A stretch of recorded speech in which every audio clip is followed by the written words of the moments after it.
This is the first installment of the nightly film and TV hour. We are your host. I'm Victor with a K. with a K. My name is JP. And we have Danny Boy, who's a little shy right now. Oh, how can you say that about Daniel? Did you see him? He's got like a Gaston chest right now. He's puffed out. Okay, but no, we are here to discuss film, and for the month of Halloween, while it's still around, because by the time this recording comes out, it will be like Thanksgiving, probably. But right now, we're discussing horror, spooky, Halloween, all that good stuff. Yeah. All right, and so the lovely film we have chosen for our caring and very existent viewers today to start off, Jordan Peele's Get Out 2017 classic. Not really. Get Out. Yes. So, anyways, as some of you may know, the film stars Daniel. I can't pronounce Kaluuya. The film centers around him with his girlfriend, who's played by Allison Williams. They're going to visit her white family, I would say. Yeah, so in the plot, they're an interracial couple. Daniel Kaluuya's character is Chris, and what's the girl's name? Allison Williams. She is Rose. Yeah, Chris, they're like 20, late 20. I don't know. They're like a college age almost. No, way older than that. All right. I mean, not that older.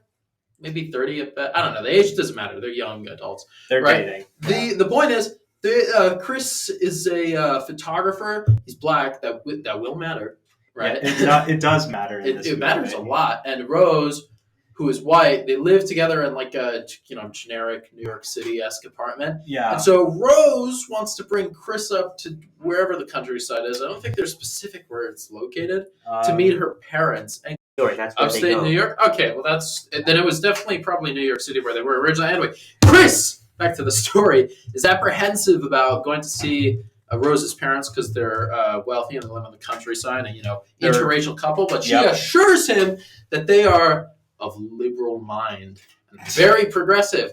And they drive up, and nothing too much of note happens. But Peele, if you've ever seen his other films like Nope and Us. Yeah.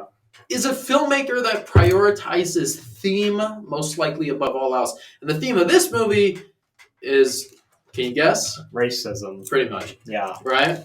And so almost every scene intended has some subtext about it, about racism, specifically in the States. Yep. And superiority and race. There's a whole lot, but we'll get into it further into the movie.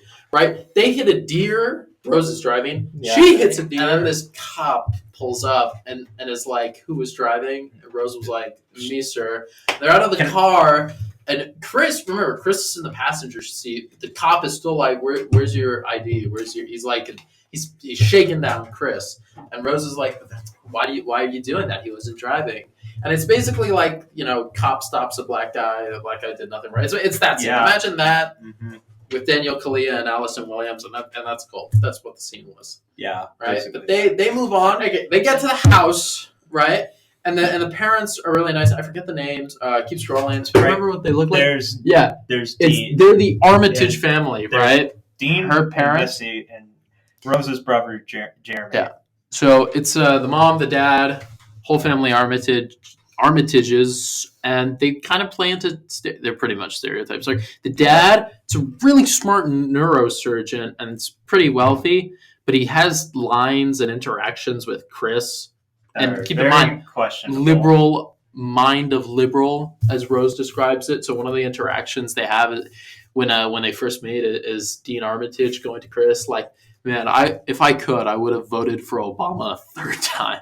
They make comments like that to be overly friendly, but they come off as like subtly racist. Grandpa. Yes, that was the part I was going to go into. I don't remember that part. Yeah. No, it was the part where he talks about, I forgot. Jesse Owens. Oh yeah, Jesse, now I remember. The dude who... The Olympic sprinters. In the 1940s, like... Hitler. Yeah, he won against Germany in the track and field. In the... The Berlin That was Olympics. The one. His grandfather was second place to Jesse Owens, and his grandfather can never get over the fact that the black guy beat him when he felt like they trained the same. And so, anyway, now the grandfather's like, my God, those black people, they are really something, right? They can do a lot. No, he's like, black is in fashion. Oh, no, that's one of the other, like, wealthy people. Basically, while they're out the house, Chris notices some funky shit going on. Yeah. Right? The black there was the... keeper? Do you remember the part where it was, like, the auction or whatever? Everybody's, like, inside the house or something. They're having the party. As soon as Chris goes up, he goes up the stairs. They just get quiet. And the music just cuts out. Everybody looks upstairs, like hearing him. Like, okay, so just for some context for these scenes, while they're at the house, the Armitages, the White family. It's not Breaking Bad reference. The Armitages, that Rose's family, they have this big party with all their other wealthy friends. Yeah. And we learn that they are all part of something called the Order of the Coagula. Basically, the Order of the Coagula wants to take first they hypnotize. So Rose, the process is Rose, Chris's girlfriend, goes and she lures like young, fit black guys and dates them for a bit until they're at a point in the fake relationship to go visit the Armitage family. Also girls, because there's the one Georgina. I would have thought it was the brother that did that, but it was actually her. So well, maybe it's good for them being bisexual, racist kidnappers, brain surgeon. You good on them. Peele is real inclusive in his films. Yeah. But no, she lures them, and then the mom, I don't remember the mom's name, they hypnotize. So in the film, Chris is a smoker, and he's got trauma because, I don't remember exactly how. His mom died. Because of him, because he was watching TV instead of rescuing her. Yeah. How did she die, though? Did they leave the smoke She said a hit and run or something. Hit and run? No, I think it was because I think she had a Caesar. She got shot and she was bleeding. She got shot and she was bleeding to death. And Chris, cold. Yeah, Chris basically just froze up and ended it. I mean, not now, Mom. I'm watching Breaking Bad. Anyway, Chris freezes up. He doesn't do anything, and that sticks with him. He's a smoker, cigarettes. Trauma. And when he goes out for like a midnight smoke, where there's also that one scene where he's having the smoke break. Yeah. And then the other caretaker, the guy who's Dean Armitage's dad, the one that lost to Jesse Owens, who's in a black guy's body. He's in that like random black dude's body. He's sprinting at Chris. He's going with the cop from Cloudy with a Chance of Meatballs sprint. He's doing that right at him. Flip that wood. What are you doing here? He does that right at him, and then at the last minute he breaks left. Right? And Georgina is watching her too. Yes. In the window, she's unhinged, man. They're staring, and Chris suspects something malicious is brewing. He goes out for the smoke break, and he smokes because of the accident. And when he goes back inside, the mom is sitting there with Teach, and she opens him up about the accident, and basically she kind of opens up all that trauma and digs her way in there and then puts Chris into what is referred to as the sunken place. Basically, Chris's psyche, if you want to put it like that, is trapped in his own body, and the mom has control over it, right? So whenever she hits the teaspoon, Chris basically goes catatonic. He's still conscious and can kind of see through his own eyes, but he can't move. It's a sleep paralysis on the spot. Yeah. Right, but you're awake. And so she does that, and then later, during the party with all the wealthy Armitage friends and the whole Order of the Coagula, the white people, all of them are white. Dude, we could just call them white people. We need to be specific so we don't confuse them.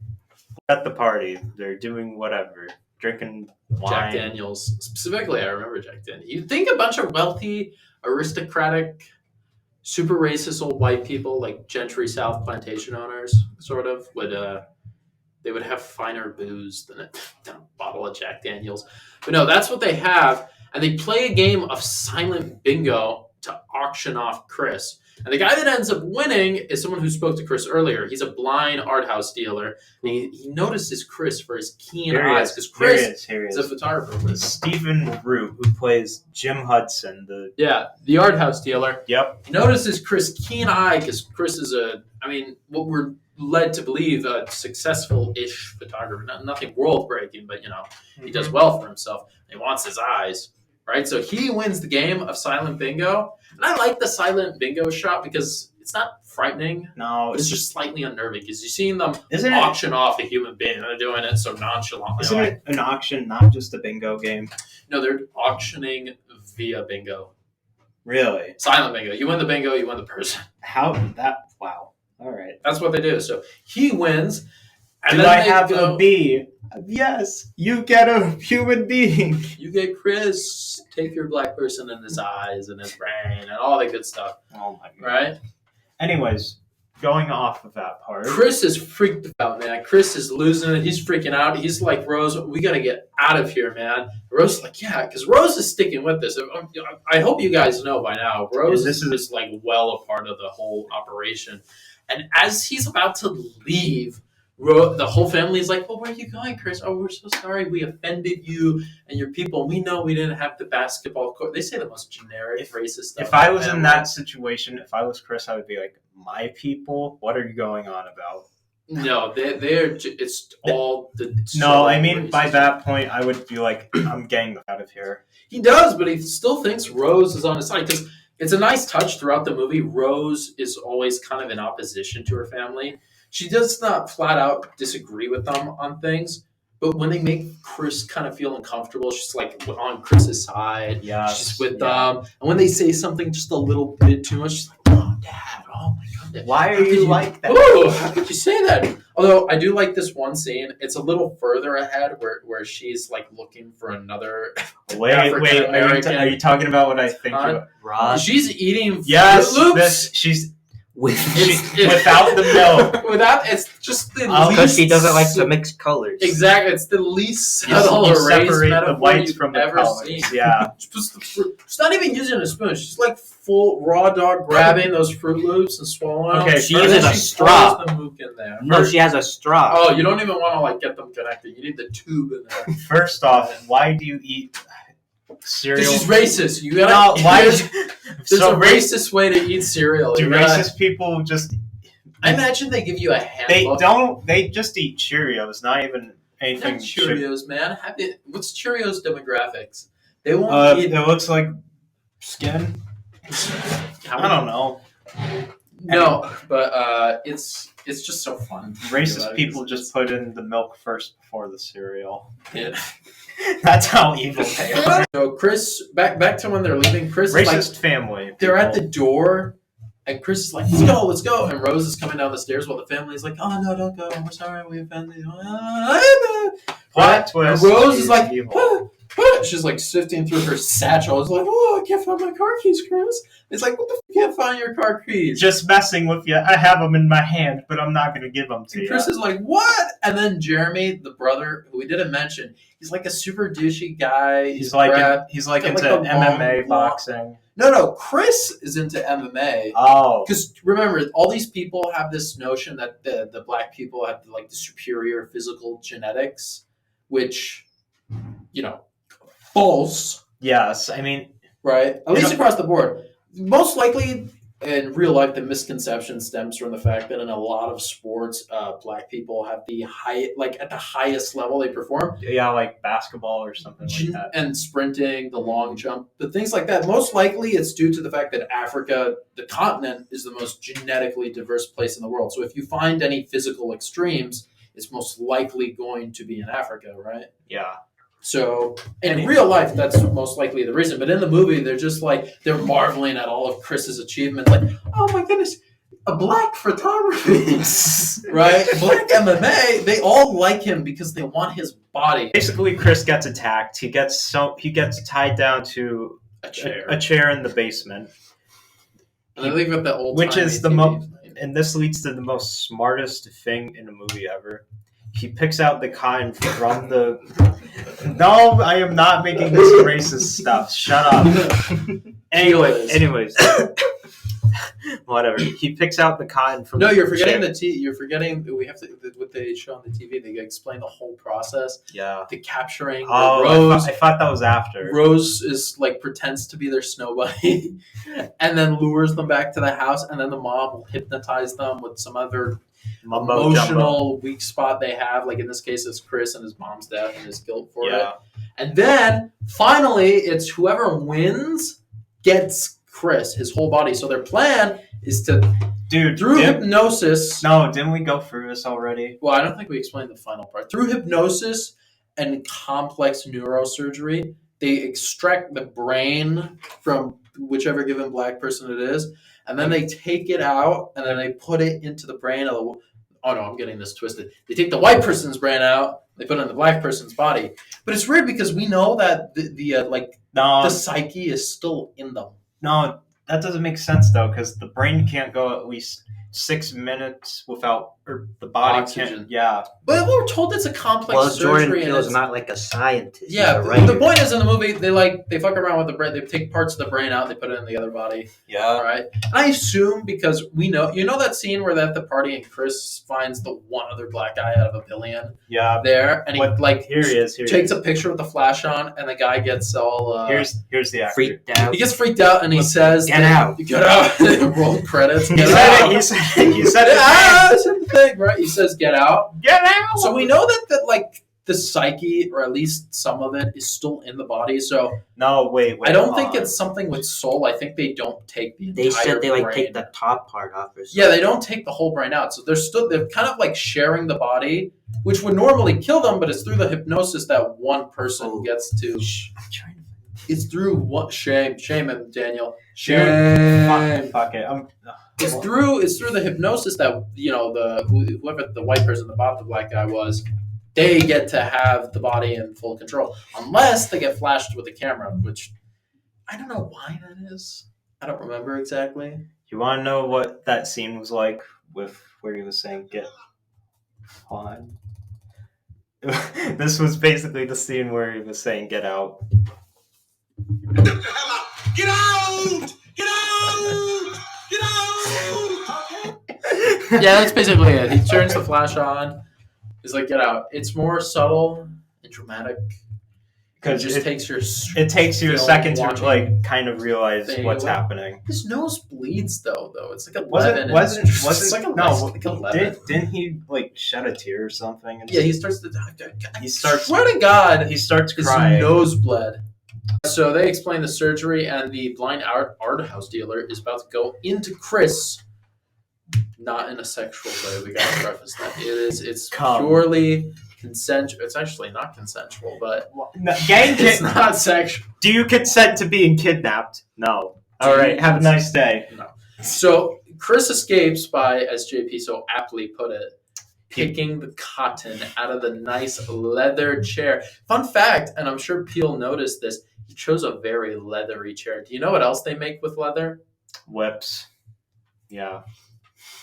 Yeah, I know we can't fully express it, but the subtext of the movie isn't exactly subtle at all. No, especially with the Fruit Loops. I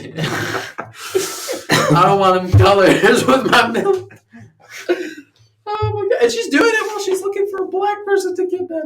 And she's using it's like some basketball. She's using Bing too. Yeah. Anyways. Chris escapes. He goes on a killing spree while they're doing the. It's hilarious. Best scene in the movie. He takes like a 8-ball and kills.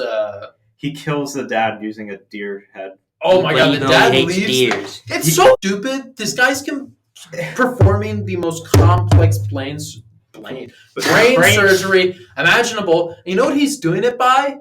In a wooden room with candlelight. Candlelight. Okay, yeah, that I can see why it's. No wonder these people but fail. What's more stupid? He goes to leave the room for a second because he hears a noise. Like he turns to his left, nothing. Turns to his right. Also, there's Chris comes out with the deer head. No, they have the mounted heads on the wall for hunting deer. He just takes the spear and charges him with the antlers. How would he even get it off the wall? I don't know. Daniel Kaluuya. How tall is Daniel Kaluuya? Let's look this up. Let's go. He used Daniel Kaluuya. He was born. Height, damn it! Height 5'7". 5'9". Well, I guess he stepped on top of the chair. That's great. Maybe he did. He stood on his tippy toes. Got on top of the cotton chair. Grabs the deer. I wonder what, guys, do you know the symbolism behind stabbing the evil neurosurgeon with the deer antlers? No. Who hates deers? maybe it's because of the deer at the beginning. The deer comes full circle. Oh my god! It's a pharaoh! Oh my god! King Tut. King Tut, he's back. No, you guys can't see it now. It's Brendan Fraser from The Mummy. Oh my god! That's a teaser, I think. Our viewers can't see it now, but we're in the right by the media center in that the classroom where they do the news and such, and we just saw an actual pharaoh walk by us. Alrighty, it's Halloween, by the way, if you guys didn't know. That's why, Halloween Day. Alright, we're now getting to the final act of the movie, but... Is this the final act? This is the final act. No, the final act. Oh, yeah, the final scenes. Anyways. Right? Anyways. Rose hears all the commotions and whatnot. She grabs a shotgun. No, a rifle. Yeah. Chris manages to escape the house, but, he's quickly stopped by... what's his name? No, he goes with Georgina. Because he doesn't know Georgina is the grandparents. Oh, shit. Hold on. I don't know what that was. I just got a Discord notification. It's our spooky sound effect. Anyways. So Chris manages to escape with Georgina, who's passed out by this point. Oh no, Georgina flips out and they crash into a tree. Yeah, she's the mom. And the other caretaker, the grandfather, Walter's his name. Yeah, he goes with Rose. They find Chris. And Chris is down for the count, but the caretaker's like, let me do it. Because, the old racist grandpa wants to kill the black guy. Chris pulls out his phone. He manages to wake the flashes Walter before up he says, from let me do it. Yeah, he flashes. Oh, right. He flashes him. And then the guy's like, let me do it. And then Rose gives him the rifle thinking it's still her granddaddy. And he turns around. He just, bam. He shoots her in the stomach, But then he shoots himself. Who want to live like that? Because it wears off. He's just controlling it. It only lasts a few seconds. Then Chris and Rose are both laying on the floor. Chris manages to get up briefly. Then all of a sudden you see headlights flashing at him. Then you see sirens or the flashing of I can't speak. The flashing sirens, whatever, of a police car. Fun fact, originally Peele wanted to Can we talk about the original ending? It's better. Yes, the original ending was going to be where Chris actually gets arrested by the police. That's the better ending. No, it is. It's a truly racist ending. Yes. Anyways, it makes more sense. To make it more lighthearted, Peele went instead with this ending. And with the ending where the TSA guy shows up, Chris strangles Rose. He gets on top of her. Yeah, I forgot. He's strangling her. He strangles her. It's graphic. Then the TSA guy, Rod, he shows up. He has the best line. The TSA actually did something. Then Chris and Rod just leave Rose to die. By the way, Chris lit the place on fire, which was kind of he destroyed all the evidence of these people ever exist. Not good. You want to expose them. Oh well, that's the end of the movie. This was the most jagged recap of any story I've ever heard. All right, well, this was the lovely first installment of the nightly film and TV hour. Again, we are the hosts, Victor with a K, JP, and Danny Boy. Yeah. All right, and we will hopefully see you guys in the next episode. Yep. All right. See you all. Ciao, ciao.